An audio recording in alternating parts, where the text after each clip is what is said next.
Assalamualaikum warahmatullahi wabarakatuh.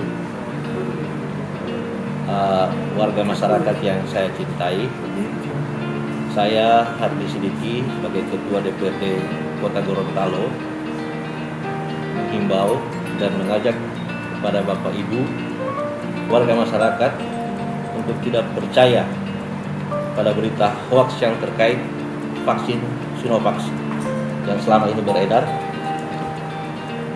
dan tidak ada negara atau pemerintah yang akan mencelakakan warganya.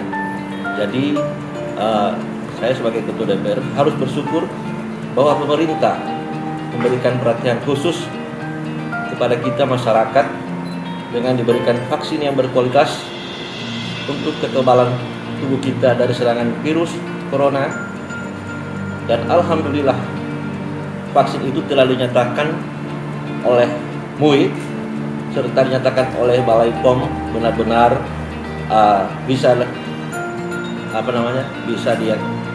digunakan oleh masyarakat khususnya yang ada di provinsi dan kota Gorontalo. Jadi sekali lagi saya sebagai Ketua DPRD menghimbau kepada seluruh warga, Bapak Ibu masyarakat kota Gorontalo, yang mana selama ini berita hoax itu adalah berita bohong.